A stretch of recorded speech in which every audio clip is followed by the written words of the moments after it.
when people offer you help, take it, and then take a bit more, because they offer help because they mean it.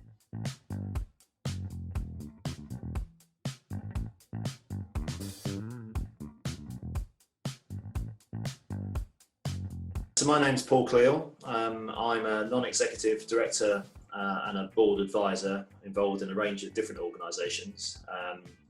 So that means I go into not just one office, but several over the course of a typical week, or now have Zoom calls, I guess, with lots of different people in different places, rather than just work for one organisation. I've been doing that for about 3 years.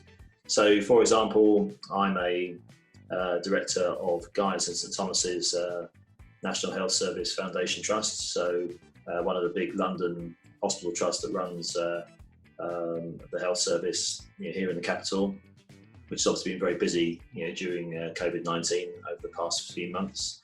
I'm also a advisor to the Premier League, so in football I advise the board of the Premier League in relation to equality, diversity and inclusion, in particular following up on the commitments that the Premier League have made in the wake of the Black Lives Matter movement. So many people will have seen the Black Lives Matter logos and messaging on players' shirts and in stadia, and I'm advising them on what to do next in the follow-up to that. I'm also involved as a board member at National Citizen Service, a government-run programme that many young people will know, that mainly has people on post-GCSEs going on 4-week programmes in the summer. Again, that's different this year because of COVID-19. And then among other organisations, I'm also involved with some work with the Metropolitan Police and also with Sainsburys, the large supermarket.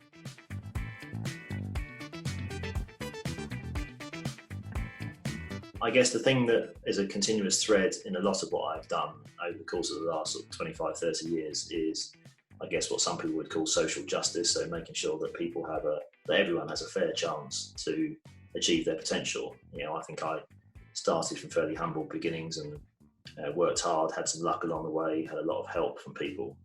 And I try to do things which I think will enhance the chances of more people to follow the sort of successful route that I've had. So that's led my interest in working quite a lot in education.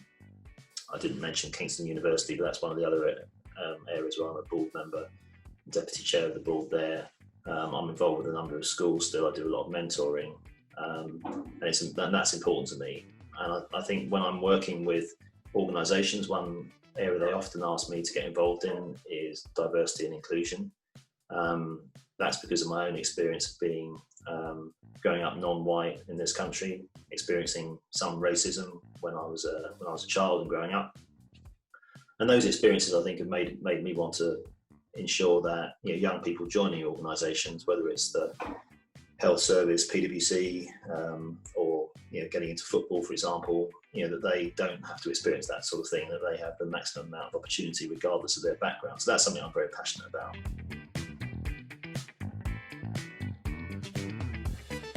Oh, as a 17-year-old, well, I suppose I was physically I was located in Croydon. That's where I grew up in South London. So I was at school in the sixth form. I was trying to persuade my mum it was a good idea to keep trying to be a footballer. She thought that was a really bad idea. She gave me very clear feedback that she didn't think I was good enough to be a professional footballer. She was right, of course, even though she knew very little about football.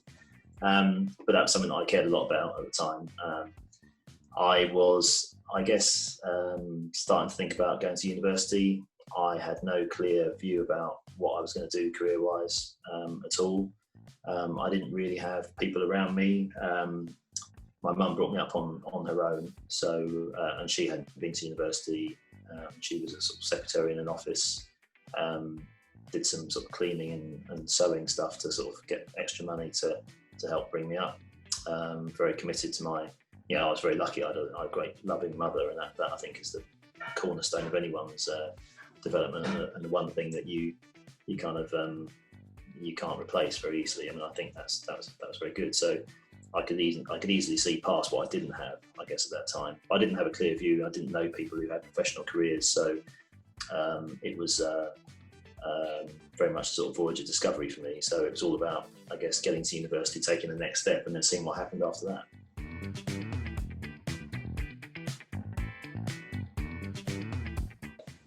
To my knowledge, I mean, certainly on my mum's side of the family, nobody had been to university ahead of me. She brought me up on her own. My father had been to university, but I hardly knew him. I'd met him on, I guess, a few occasions sort of growing up. He occasionally sort of stopped by. He was in Africa and had another family, so we didn't see him and didn't kind of really benefit from that much, other than the occasional, how are you sort of thing. We got a lot closer later in life. So the main challenges for us, I guess, were financial, and also for a single mother in those days, not having access to a car, for example, and then getting me around to see things. We relied on other people's families, often other friends' fathers, taking me to things, taking me to football to play or to watch, that sort of stuff. So, the financial side was probably the biggest challenge.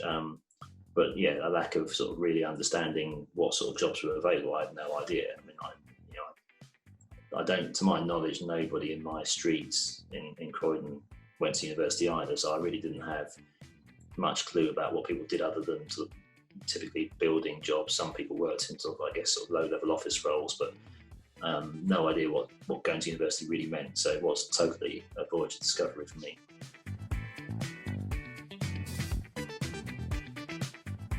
Yeah, I think the biggest things that made a difference to me was, I could talk about my mum all day really, but I mean, she wasn't the sort of person who insisted on me getting great results. She just said I had to try my best. She was very clear to me early on that I'd have to do better than most people that I was competing with because of my colour.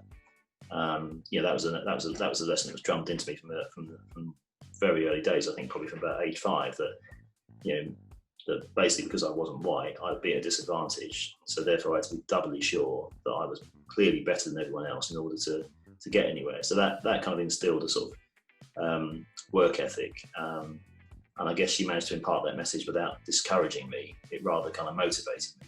And I think that's probably helped in my character all the way through. And actually, regardless of colour, the advice from your mother that you just need to work hard and be better than other people at most things is pretty good advice, because ultimately, whatever some people say, life ultimately is a bit of a competition. And, if you want to get somewhere, you typically have to get somewhere and get a job that someone else might have got otherwise. So, you have to be better than them to get it. So that sort of push to make the best of myself, I guess, was where I started, but without any specific ambition to become something, other than, of course, that I wanted to be a footballer, but my mum didn't. But as I said before, she was right about that. She was actually wrong on one level, because she said that footballers would never make any money. Now, clearly 40 years later, that's not correct.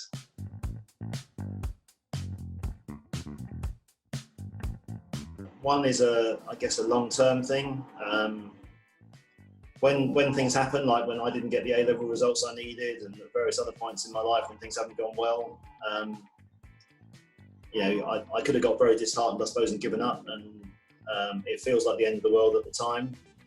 But sometimes these things happen for a reason, and your path takes you in a different direction, and things work out better, and you just have to keep working at it really, and accept that sometimes there's going to be bad days, and sometimes there'll be good days, and you just have to keep going, regardless. So I think being persistent is the first, I guess, key piece of advice. For me, secondly, I think investing in relationships, getting to know people, massively increases your chances of success. If people don't know who you are, where you are, what you do, then there's less reason for them to suddenly, give you a job and give you a chance. The more people you know, the better in that respect. And what I've found with a lot of young people is that I often say, here's my business card, or contact me on LinkedIn, and anytime we can have a chat if you like, it's going to help. And remarkably few people ever do. And I think it's lack of confidence in many cases. But you look at people who come out of, best schools like Eton, they're onto you like a flash. They'll follow up, they'll send you a message, ask how you are, that sort of stuff, and build relationships that way.